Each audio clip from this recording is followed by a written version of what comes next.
Friday here on Locked On NBA, and on today's show, Chris Paul returns and the Suns look as dominant as ever. The Grizzlies will be without Ja Morant for another long stretch, and the race to avoid the play-in in the East gets interesting. A big night in the NBA with plenty of playoff ramifications. We'll break it all down next.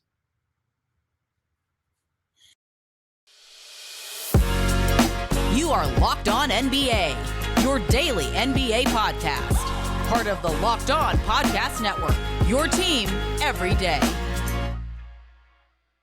Welcome to Locked On NBA, your daily podcast on the NBA, however you may be tuning in on YouTube, Odyssey, or wherever you get podcasts. Thank you for making Locked On NBA your first listen every day. I'm Wes Goldberg here with Adam Mares. Today's episode is brought to you by NBA Top Shot. NBA Top Shot is the future of being an NBA fan. Own officially licensed rare NFTs of the greatest moments from NBA history. Sign up today at lockedon.nbatopshot.com. We got big injury update regarding Ja Morant, and we'll take a look at a few teams trying to avoid the play-in in the East in a bit. But let's start in Denver, Adam, where Chris Paul made his return to the Suns, and he picked up right where he left off, 17 points and 13 assists in 30 minutes. He helped the Suns get a big 140-130 win over the Denver Nuggets in what was really a fun game. But the story of the night was Devin Booker, who scored 49 points on the 4-year anniversary of his 70-point game. And the Suns needed almost all of them. Both teams shot nearly 60% overall in a game with 15 lead changes. The Nuggets got big nights from Nikola Jokic, Aaron Gordon, and Bones Highland. The Suns led by just one with just over 5 minutes left to go, but used a 17-8 run to take a 10-point lead with 2:38 left in the game and pulled away. Adam, that was a high-scoring game with a playoff feel to it. No doubt about it. And I mean, that's what the Phoenix Suns do. When it gets to those final 5 minutes, they execute and they close it out, especially with Chris Paul there. Although he wasn't in for the entirety of that segment. They even got with Campaign running the show there for a little bit. But he obviously has been at the helm for a while, so he has some reps at this. But you mentioned it, 140-130. The Suns, 60.5% from the field. The Nuggets, 59.3%. From the three-point line, the Suns, 48% from three. The Nuggets, 47%. Like, this was a game where just nobody missed. For the entire game, all four quarters, both teams just agreed, we're not going to miss shots tonight. And Devin Booker, a chief among all of them. You mentioned that this was the anniversary of his 70-point game. I think more importantly, I kept trying to figure out, the Suns have nothing to play for. They played in Minnesota last night, and they got a win. They came to Denver, and Chris Paul came back for this game, and all of their key players played. And I'm sitting here thinking, why would you risk that on this night? But I think there was a reason for it, and we saw it in the look that Devin Booker had in his eye. If you noticed, he went to Twitter over the last week saying, why am I not in the MVP conversation? Certain players, and I think he's very clearly talking about Nikola Jokic, they changed the criteria for them when, to make it fit their narrative. I think tonight was one of those games he wanted to come out and make a statement like, if you're going to vote for Jokic the MVP, you got to consider me for MVP and make a little statement there. Yeah, I mean, we could throw him in the MVP conversation. He's not going to win it, but if he wants to be part of the conversation, yeah, you know what, Devin Booker, we're having the conversation. You're in it now. You're not going to win it, but you're in the conversation. I love what Phoenix is doing because obviously the MVP thing is a storyline right now. A little bit late in the game, Devin Booker, just from like a branding, like might want to talk to your marketing manager. Like you should have done this like 2 months ago. Well, I will say 9 games left. Part of what's impressive about Devin Booker over this last 2 years, in my opinion, he had before these last 2 seasons, he had the rap of maybe he's a good stats, bad team guy. And I think one of the things that's underrated about him and about this entire Phoenix Suns team is that they so perfectly fit within a system. Nobody's thirsty for shots. Nobody's gunning for shots, and everybody eats. Tonight, maybe he was gunning for. I mean, I think he was making a point, but he goes 16 of 25 from the field. He was absolutely fantastic, super efficient. But I think that 10 assists too. In 10 assists, I think you could probably make the case very easily that Devin Booker probably could average more points than he does, but he's traded that for winning. Now, sometimes when you make a trade or a sacrifice like that, in order for it to be a sacrifice, you don't get the accolades. And I'm sure he would rather have the championship than the MVP. But tonight, he wanted to make a statement, and I have to tip my hat to him. He made a statement. He was absolutely fantastic tonight. I wonder if this is maybe the beginning. If this is just a run of statements that he's trying to make here. If he doesn't win MVP, it could be the best thing for Phoenix, right? Because he's going to maybe get into the playoffs because the Suns are one of those teams, right? They're like, hey, great ensemble, really high-level players. We don't doubt Chris Paul's greatness. Monty Williams is probably going to win Coach of the Year, all this stuff. Great team. But they don't really have the star the way that the Nuggets Right. have Jokic or all the Giannis and the Bucks and all these teams. Maybe Devin Booker puts himself in that conversation in the playoffs. Maybe we're seeing the very bubbling beginnings of something like that. He's awesome. I love what the Phoenix Suns are doing when you've got the Sixers over here resting James Harden and Joel Embiid on every second night of back-to-back. You've got Right. across the league, and the Suns are just like, you know what? We're running away with the best record in the NBA. It doesn't. We can They lose every secured other it, by the game. way, It doesn't tonight. They matter. secured it. Number 1 seed Yes. throughout the entire playoffs now, locked up. Yeah, so maybe I'm talking too prematurely. Maybe they're like, all right, we got it locked up. We'll just rest everybody. But I think there's something to be said about, like, you know what? We want to carry this momentum that we've had all season long.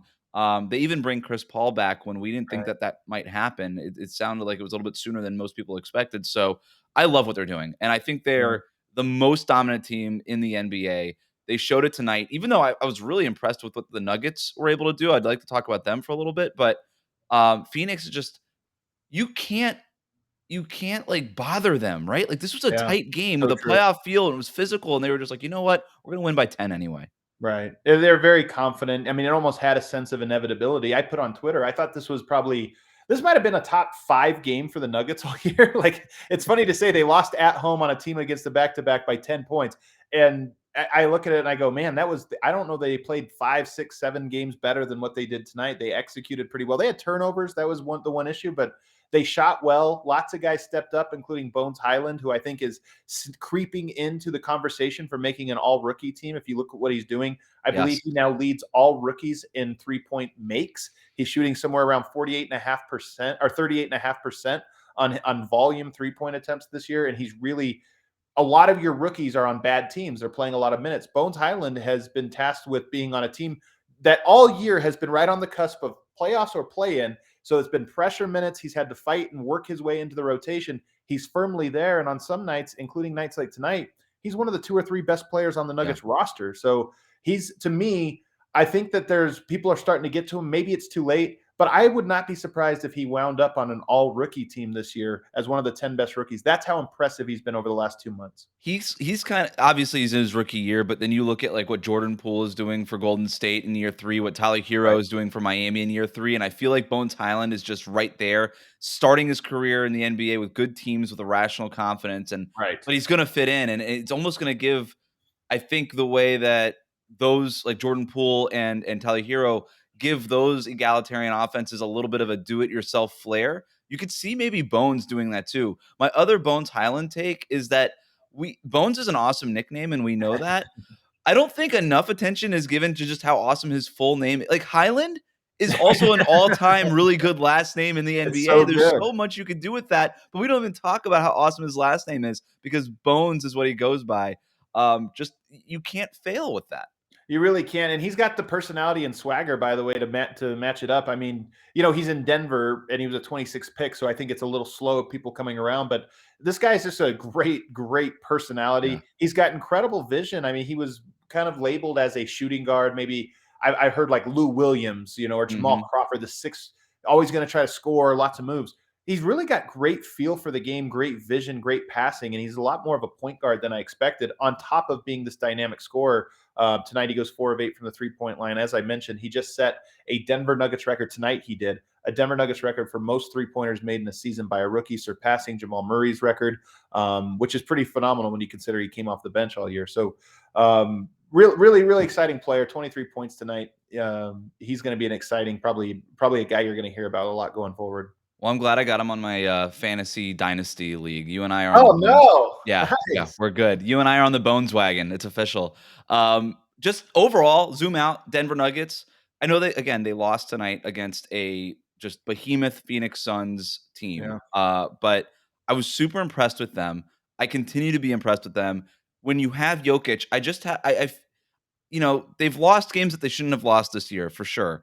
But I also feel like they can rise up to the competition. I'm not picking them to come out of the West. I'm picking them to just be like maybe the noisiest team in the West, if that makes sense. Like, I wouldn't be comfortable if I was any team playing Denver, right? And I know we're going to talk about this later on about they could have some guys coming back and stuff. But right now they're in the 3-6 matchup with the Warriors. They've got their own stuff that they're trying to figure out too right now, mostly Right, health things. right. Like it wouldn't shock me if The, Denver here's beat Golden State in the first round. Here's the story of the season, Wes. You mentioned they lost some games they shouldn't. They've won some games they shouldn't. I mean, Denver has some really nice wins under their belt, and they have some bad losses, like I think most teams. The thing with Denver this year is all year you've been thinking just hold it together long enough for Jamal Murray to come back and Michael Porter to come back. Just hold it together. And here we are, 8 games from the end of from the finish line, and it kind of feels like neither guy is coming back. And I think that's such a I don't know, but I have to imagine that is wearing on the team a little bit. This idea of, hey, reinforcements are on the way, and here we are, and reinforcements do not appear to be on the way. Well, speaking of injuries, Ja Morant will miss the next 2 weeks with a knee injury. We'll talk about how this impacts the Grizzlies' hold on the number 2 seed in the West next. But first, let's talk about our friends at BetOnline. It's that time of year again as college basketball's tournament is finally upon us, and we're in the Elite 8 now, Adam, or we're about to be after this weekend's games. And from all the latest odds, contests, and player props, betonline.net is the number one source for all of your sports betting needs and info. BetOnline remains the best spot for all of your sports scores, podcasts, and news this season. And it's not just basketball. BetOnline is your continued source for all of your sport wagering information needs and live betting and your favorite Vegas casino games. So head to the website today or use your mobile web device to learn more about the trends and the action. BetOnline, where the game starts.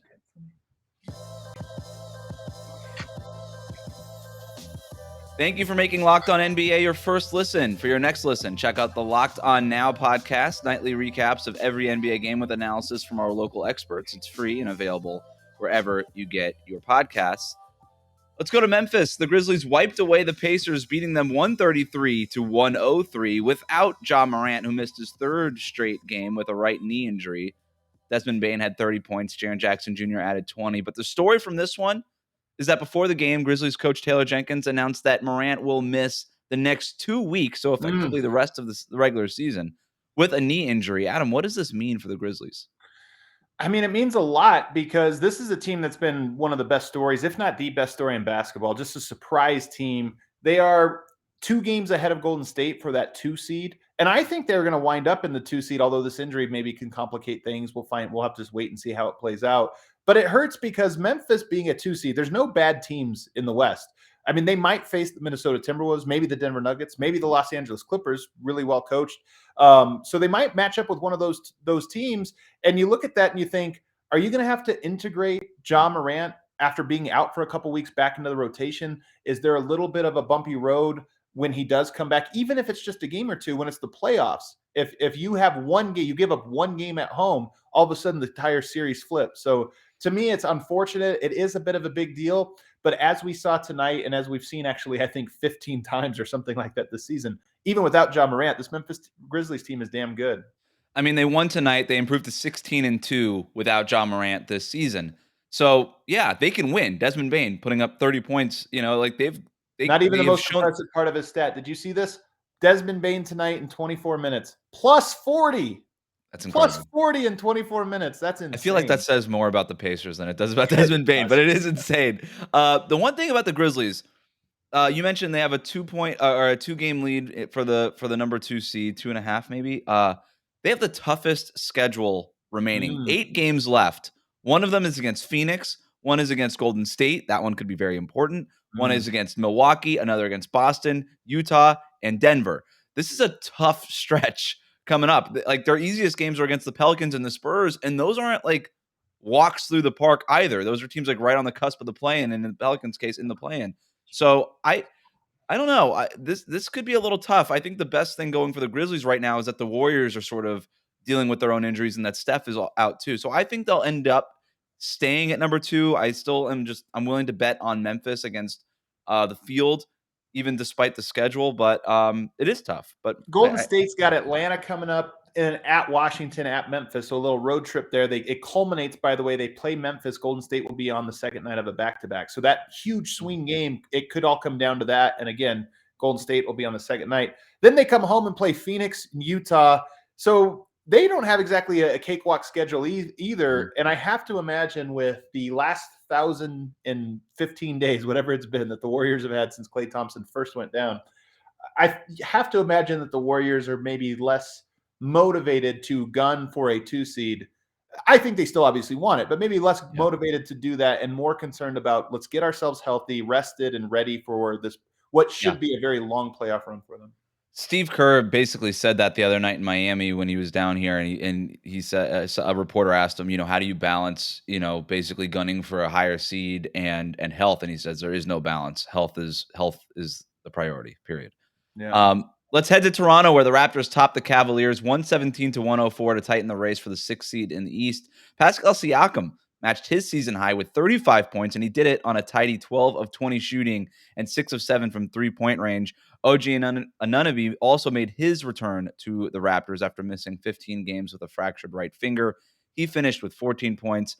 The Raptors have now won 7 of their last 10, and they've tied the Cavs, who have a losing record since the All-Star break, with a 41-32 record. I'll note here that because Cleveland had won the 3 previous meetings with the Raptors this season, that the Cavs hold the tiebreaker over Toronto despite tonight's loss, and they retain possession of the number 6 seed right now, despite the teams being tied in record. So that's also the right to avoid the play-in tournament. That's the key here for now, right? The Cavaliers have that for now.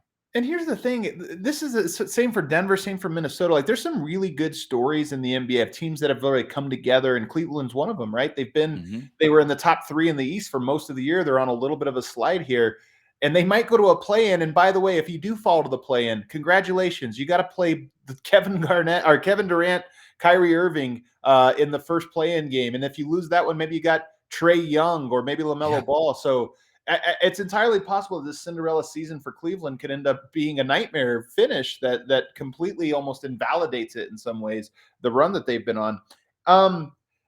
Toronto, though, getting back to them, Toronto reminds me a little bit of the Celtics light. I mean, the Celtics and Suns right now, to me, over the last 2 months, they're the 2 teams that you look at and you say, those teams are polished, they're ready. They are ready to play the type of playoff basketball where you need to have great execution, focus, intensity. They do all those things.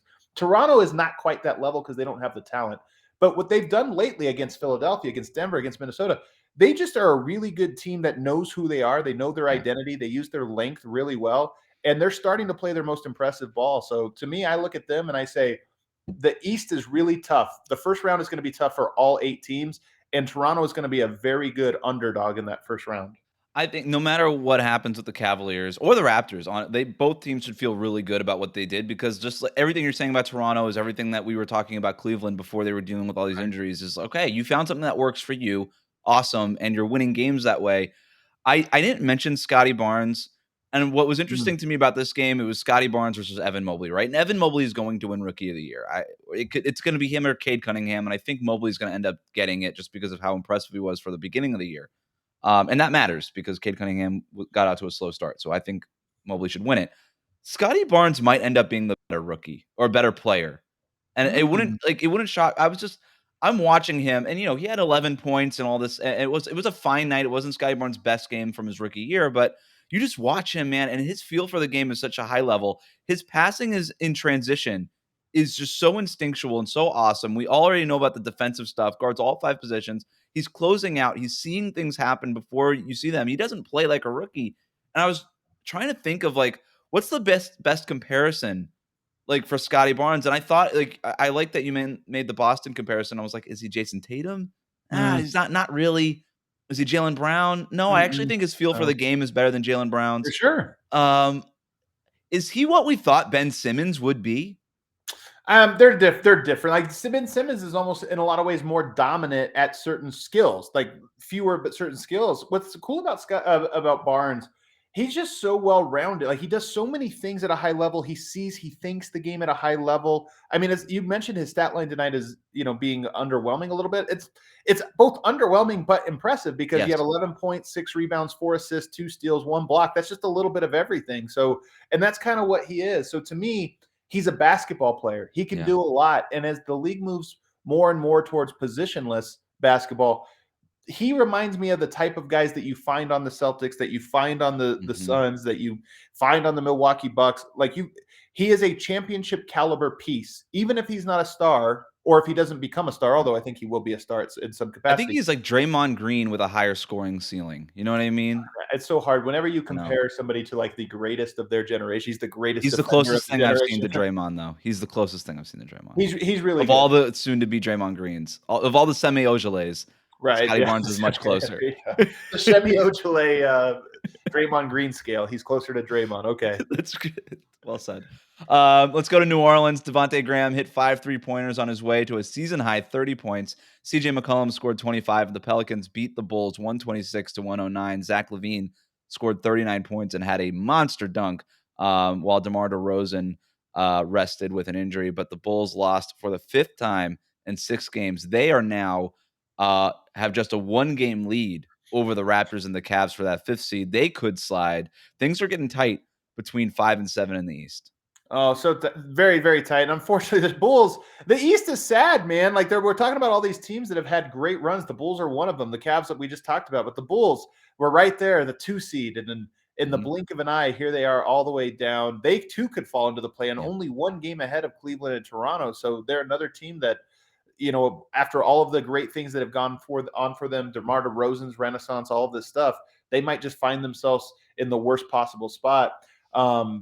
But the guy I want to talk about here, and I don't know, you know, my guy Herb Jones, I got to give him a shout out, but only 2 steals tonight. So I guess we won't say too much, only 7 points. But there's a new guy in town for New Orleans that has captured the hearts and minds of young Pelicans fans, and that's Jose Alvarado. But I have to ask you, Wes, this guy has starting to make a name for himself. He's a hustler. You know, he shoots, he just plays with spirit, with, I don't know, gumption. I don't know, all these like cheesy words you use to describe this type of player. But tonight, he's got this habit of hiding in the crowd. Have you seen this? Where he hides in the shadows in the baseline and then sneaks out and steals the ball. He did it again tonight to Caruso. Yep.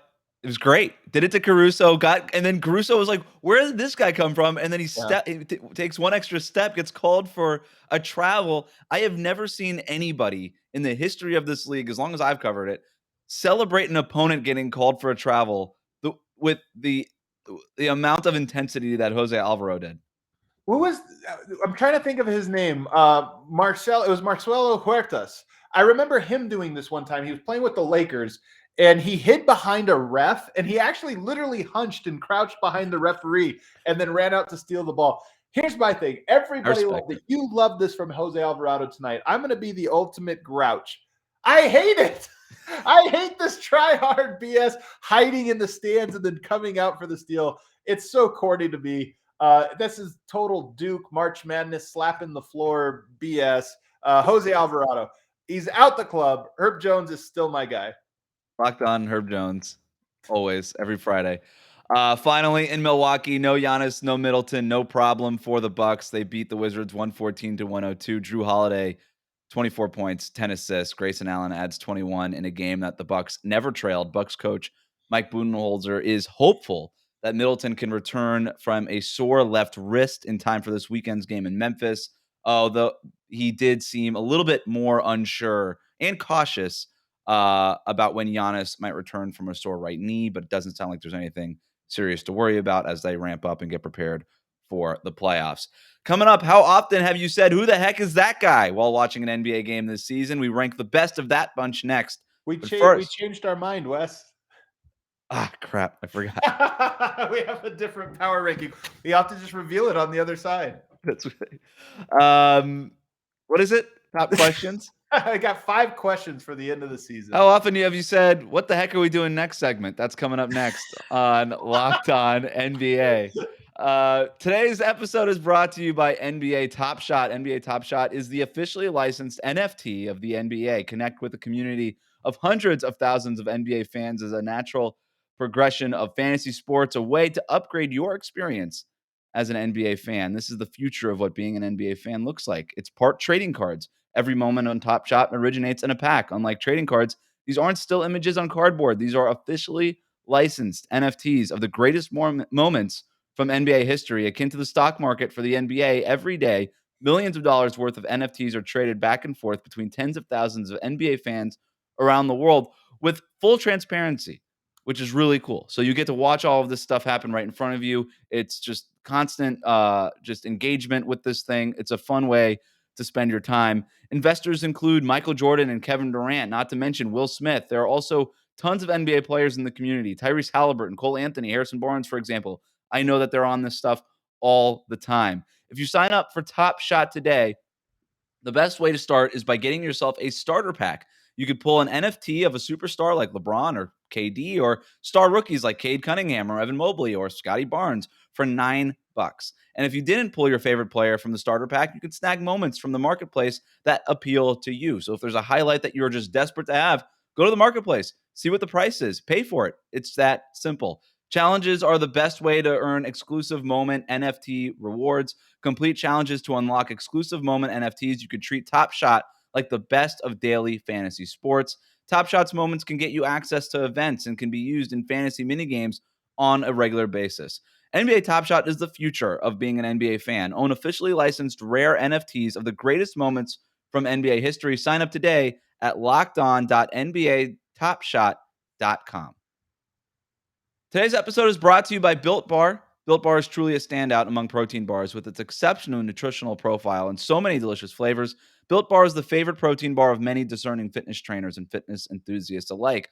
All Built Bars are covered in 100% real chocolate, taste better than your current protein bar, and are perfect for an after-workout snack or some needed energy in the middle of a busy day. Built Bars are low in calorie and carbs, high in fiber, and packed with protein. Check out these macros. Most Built Bars contain 130 calories, 4 grams of sugar, 4 net carbs, and 17 grams of protein. Compare that to most protein bars, and Built Bars are a clear winner. Plus, Built Bars come in great flavors such as mint brownie, raspberry, salted caramel, cookies and cream, and more. They're all delicious, and new flavors are coming out all the time. And have you tried Built Bar Puffs? If you haven't, you're missing out on one of their best tasting products. Puffs are the first ever protein-infused marshmallow. They're fluffy, and they're covered in 100% real chocolate. They come in churro, coconut marshmallow, and banana cream pie flavors. So here's our offer. Go to Built.com, use the promo code LOCKED15, and get 15% off on your order. Use the promo code LOCKED15 for 15% off at Built.com.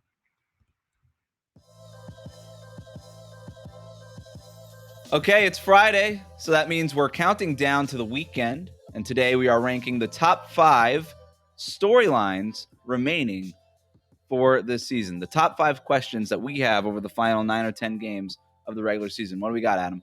Well, number 5, I have to get this out of the way because it's, even though it's not my favorite one, it still has a compelling sort of angle to it. And that is, of course, who is going to end up winning the MVP.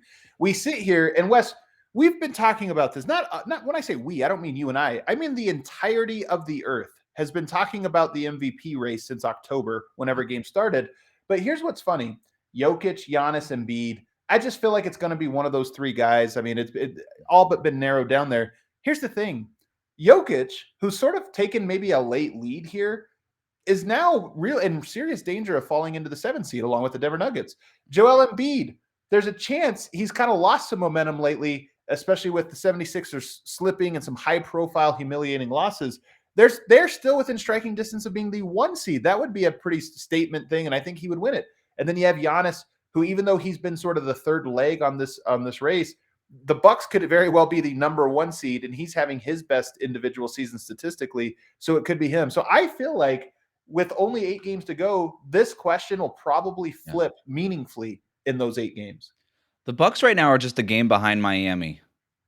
That's crazy. For that number 1 seed. Yeah, and when you consider all that they've dealt with, the Bucks, with all the injuries, Brook Lopez just now coming back, Middleton missing time, all this stuff, it wouldn't shock me if Giannis won. And by the way, all 3 of those guys, probably the runaway MVPs in most seasons. It's just so happening that all 3 of them are having historically great seasons by all the PER stuff and just the raw stats and everything for good teams all at the same time. I don't know. I also know that the season's not over. We don't have to make up our mind now. And that's what's so interesting about these next, handful of games is that they could one, 50-20 night from Jokic or Embiid or Giannis or whatever, which it sounds like a crazy stat line, but it feels like we've seen a few of those already.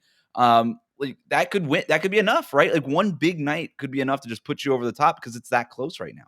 It's meaningful that Giannis is out with the knee injury. It's meaningful that Joel Embiid has actually taken some bumps and bruises lately as well. I know he had a sore back the other night. And then tonight, Jokic he shot 9 of 10 from the field. got a wrist injury and just stopped taking shots tonight. So it'll be interesting to see with every game mattering so much. If Jokic does have that right wrist, his shooting wrist, if it is giving him problems, that could affect not just his chances at the MVP, but the Nuggets' chances at the playoffs. Yeah. What's next? Number 4, another awards one, the scoring title.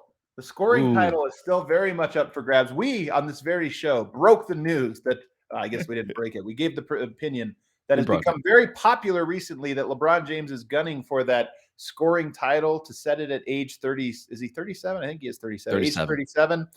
He's at 30 points. Joel Embiid right behind him. Giannis right behind him. Kevin Durant right behind him. All of those guys between 29.7 and 30 points per game.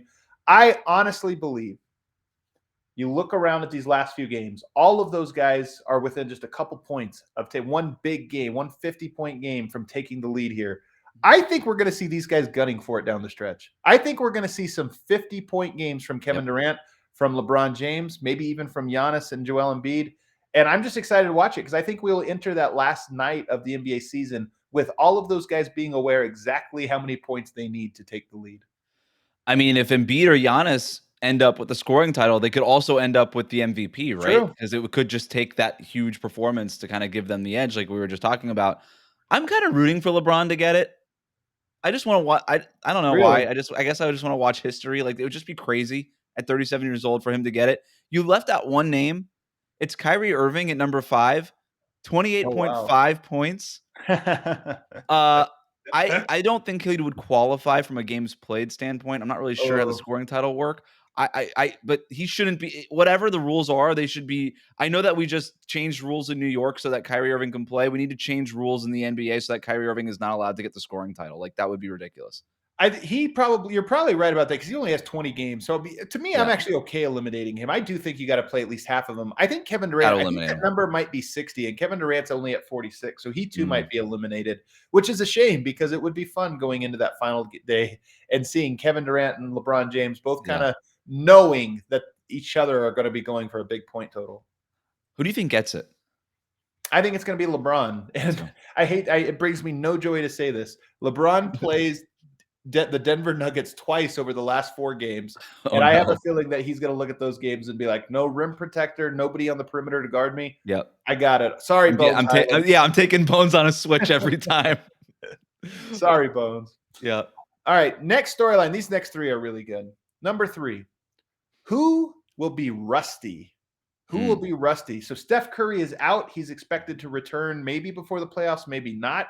But either way, what is the ramp-up period for Steph Curry after he misses 4 weeks? That's a real question. Kyrie Irving now being cleared, it looks like he's going to be able to play all games. He has played only 20 games so far.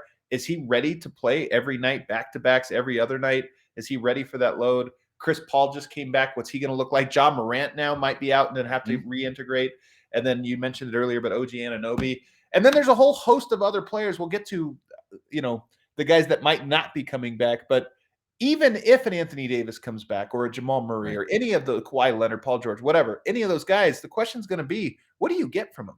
We have no idea what to expect even from Steph Curry, let alone a Paul George. Right. I mean, Steph, he's out with an injury, but not just any injury. He's out with an ankle one, and we know his history with that too. And it's not like he's having a great season. He could be first team All NBA, but it's not great. It's not Steph's best season either. So you wonder if there's like a little bit of slippage that's involved there. An injury certainly wouldn't help. The Ja Morant stuff, I mean, he came back from that last injury and he looked fine, but that doesn't guarantee anything, coming back either. And so a lot of these injuries you're talking about too, like, these are huge names. Like, there are massive ramifications, and the West and the East, like these playoffs are so loaded that if you're just rusty for a game or two, that could cost you a series, and then you're out, right? So there's no question about it. The rust factor is just going to be so big. I mean, this playoffs is so hard to predict. It leads me honestly to number 2, which is number 2 question for me is who has momentum? I think this question has 2 definitive answers and a whole bunch of question marks. The definitive answers, the Boston Celtics. Yes. I don't know if you've noticed, they're going on the road, a little road tour right now, just going through the NBA, demolishing teams by 20 points on their arena. They are clearly ready for the playoffs to begin. They have all the momentum. They're probably the hottest team in the Eastern Conference and maybe the most dangerous team. And then, of course, the Phoenix Suns, who they're not even necessarily on a heater by their own standards. They're on a 2-year heater. So they are clearly going in with momentum. But then you look at it like, does Milwaukee have momentum? They've won some games, but they don't have Giannis. They don't have Middleton. Is Brooklyn like carrying momentum now because Kyrie is going to be cleared to play? I don't know. Does Memphis have momentum without Ja Morant? Does Dallas have? I mean, it's just hard. Who's going to have that momentum? And is every team going to be entering, or other than those two I mentioned, Phoenix and Boston, is everybody else going to be entering with major question marks? Yeah, I think you're right. And you look at just what Phoenix has done. They've won now 7 games in a row, and then they just got Chris Paul back tonight and beat a good Denver team in Denver. Like, that's just wind in their sails. And it's weird to think about them with momentum because you're right. It's been like 2 years. This is like Yeah. this is like the Beatles going from like Revolver to Sergeant Pepper's, right? It's just like, Love it. you know, Well done. but and I guess like Boston would just sort of be, you know what? I'm not gonna ruin my own metaphor there, but Boston is just sort of at the beginning of their little momentum stretch here, but it's real, right? Like, nobody wants to play the Celtics. I think if you polled every team in the East, hey, So is there true. one team that you want to avoid outside of like Brooklyn in the first round, which every broadcast is contractually obligated to mention that you don't want to see Brooklyn in the first round? Right. The answer would be Boston, right? Like, that team knows, like you said it earlier, they figured themselves out. They have a great identity. Jason Tatum is just completely figured it out. Tatum's got this like habit now over the last couple of years of just taking it up a notch and making like a leap late in every season, just in time for Yeah. the playoffs. So, yeah, I think I'm with you. Phoenix and Boston, the teams at the high. Doesn't mean they're going to get to the finals. It just means that they're buzzsaws right now. And conversely, like Miami Heat, do they have momentum? Does No. Utah, does Golden State, like some of these teams that we kind of expected to be figuring it out haven't, and seem to be at least with a little bit of tension, and that could flip things. And we're talking about the Miami Heat as the 1 seed. Are they a vulnerable 1 seed? They might be. I mean, they're breaking out in fights on their own bench right now. That screams vulnerability to me. Definitely does. And then number 1, you know what this one is. Everybody knows what it is. Who will come back? Who will come back? Here are players that may or may not come back by the playoffs: Anthony Davis, Jamal Murray, Paul George, Kawhi Leonard, Michael Porter Jr., Zion Williamson, Anthony Davis, Ben Simmons. The list just goes on and on of all these players that I just mentioned, guys that could be all-stars. Every single one of them could be an all-star, and they're all question marks about will they or won't they be back in time. And how do you predict? Think about how different the playoffs would be if just half of those guys made their way back. I know some of these guys are less likely. Zion Williamson doesn't exactly have a ton of momentum, although he did do a through the legs off the backboard dunk that made it look like he was healthy enough to play. But all of those guys, just 1 or 2 of them could. Paul George single-handedly could flip the way the play-in goes, or Jamal Murray, or any of these. So it's the number 1 question. We're only 8 games away, and I have no idea who's going to be healthy to play in those. It would be the craziest thing in a crazy year if Paul George and Kawhi just came back for the Clippers in the playoffs and they just became like they're solid. Like, they've been around 500 all year long. Ty Lue's an awesome coach. You throw Paul George and Kawhi Leonard in that mix, and then boom, you've got a team that could do some crazy stuff. And they probably wouldn't win the West based on Why your not? other question, rustiness, but maybe, I don't know. Yeah. It would be like, and what has been such a crazy year would be like the most bananas thing that would happen. But why not? We're already here. Why not? I mean, they're just so talented, and obviously they have a style. Norman Powell, too, by the way, might be back for the playoffs. So I know he's not a superstar, but it's still an impact player.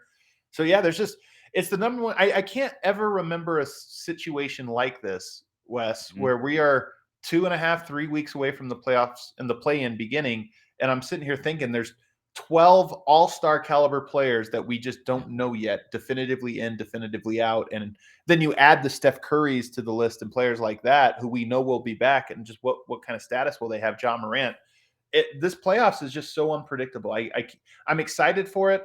I think that we're going to learn in the first 2 or 3 games of the playoffs. We'll probably learn who the real teams are. But right now, outside of Boston and Phoenix, there's nobody else I can say is real or fake. Yeah, I mean, look, I'm really confident in Milwaukee despite the injuries that they're dealing with. That might be it. I don't know. I really don't know, like, what to make of Philly and Brooklyn. Like, a lot of this stuff is very much like shoulda, woulda, coulda, theoretical kind of, if this happens and all of it clicks together. Those are the three teams that I'm most confident in. I would have put the Heat in there if not for this last week. Maybe I'm not confident enough in the team that I cover, but they could pretty much I think they could turn the corner pretty quickly. So they're just like right outside that confidence tier for me right now, but could easily get back in it. But that's not a lot. And like you said, No. who comes back? That could change everything. It might not matter.